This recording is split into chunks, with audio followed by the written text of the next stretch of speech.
All right, traders, kind of a quiet inside day on the SPY today. This is the watch list video for October, right? Yep, Tuesday, October 1st. September's in the books. What are we watching? I almost said Best Buy. Bed, Bath, and Beyond. Nice volume. Closing about where it opened, but close to its highs. And if it breaks today's highs tomorrow, it might test this 11 and maybe break out. 11 used to be support. Then it became resistance, and it's kind of a breakout area. So I do kind of like it if it can get over 1078 tomorrow. Of course, depending on how it looks intraday. As you guys know, I don't hold overnight, so we'll see if we get an A-plus intraday setup in it. I believe there's a lot of shorts in the name, and I think somebody said they're reporting Wednesday, so that's also something to think about. Doesn't really affect me because I don't hold overnight. OVID did put in a green day today. We had it on watch coming into today. Gave a bounce, closing pretty close to its high, so we've got a possible two-day high break tomorrow on what we call a recent high flyer or an in-play stock. So certainly worth watching tomorrow.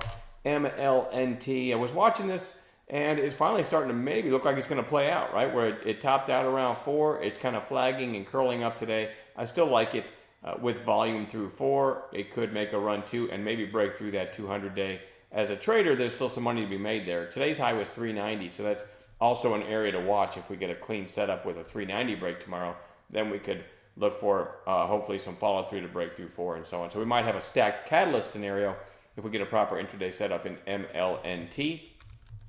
Netflix, NFLX, really beaten up here. Had a nice bounce and sideways a few days and starting to curl up. And if I show you intraday, look what happened near the end of the day. Look at that volume in the last 5 minutes. That's big volume. Makes me think, hey, maybe something's up. Maybe this thing is done going down for a while. There it is on 15-minute candles. Kind of have a little, I don't know, 6-7 day cup and handle going on here. I think it's worth watching. Pinterest, kind of found this one by accident, but it's pretty beaten up over the last week or so and came down and took out the most recent lows. I always look to the left on the chart when something's selling off. Here's the most recent lows in the middle of July, and it looks like it took those out to the downside and then had a nice reversal. I'm going to look for some follow through on that tomorrow. First Solar, FSLR, did come down and flush the 200-day today and then a reversal back up. It still didn't break its early high. It's pretty beaten up over the last few days, so I want to watch for a continuation of that bounce tomorrow. PRPO, 2 days lower after this big pop, 2 days lower on declining volume. Today it actually got a big volume spike in the middle of the day and didn't completely roll over, so I think this is certainly one to keep an eye on tomorrow. CHWY, this is Chewy, recent IPO, and it's starting to kind of accelerate to the downside. I do want to watch that one for potential bounce. Not a pretty chart by any stretch, but you know, as you may or may not have seen the videos, the short videos I make with my phone that I put on Twitter, you know, you could argue CRWD looked pretty ugly coming into today, and we got a huge snapback bounce. If you saw my position size video, which is probably the most beneficial one I've ever put on Twitter as far as a trading lesson, you'll know that I ended up taking a loss in this one because I took it too big, whereas somebody who just took a few hundred shares probably made over $1,000 on it. So it's a good little lesson. If you follow me on Twitter, go check out that video. It's the one about CRWD and position size.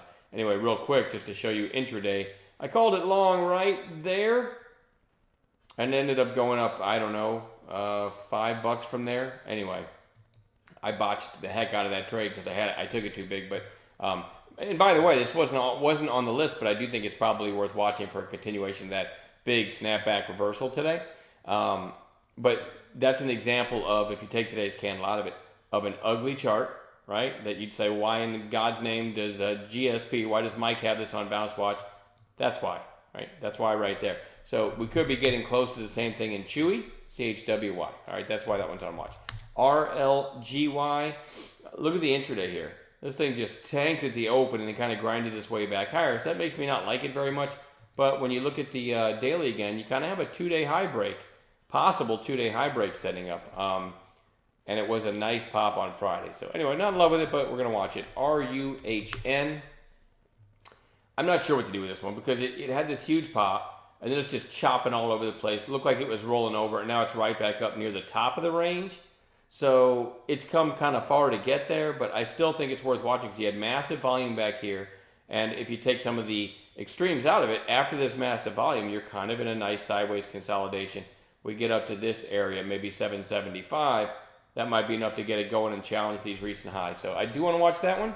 CAPR, nice little breakout of this kind of bottoming pattern here. Maybe a continuation day, and that if it does give a clean setup, that 200-day could become a target. And then lastly, I have GERN, which doesn't look pretty, but in after hours, this thing popped up to about $1.60. So we might have a gap and go tomorrow. We'll see what it looks like in the morning. I'll tell you what, that's plenty to watch. I want to show you one more too. SNDL also was, I'll take today's candle out of it, also pretty ugly coming into today. And switching to 5-minute candles, I called this long today. If you're wondering how we play some of these bounce plays, it was just in a nice tight range. Called it long at 4:30. High of day break, worst case stop below this sideways range. So this is the look I want to see intraday when I'm looking for something that's really beaten up to bounce. And I did get long at exactly 4:30, and we got almost parabolic shape to the upside, went all the way to 490. Never underwater. That was a nice little trade. And even, what was that other one? SDC. Whoops, show you the daily here. SDC, another one, really ugly coming into today, right? And when it got up here, I said if it breaks 1350, which it hit 46 right here, if it breaks 1350, you have Friday's high just above, and it's really beaten up, so 1355 would have been the next catalyst, and there was a seller on the tape at 1350. That was a nice little late day trade, because as it broke 1350, it ended up going all the way to 1392 over the last little bit. So a nice way to end the day as well. That's it. I'm done babbling. We'll see y'all in chat tomorrow.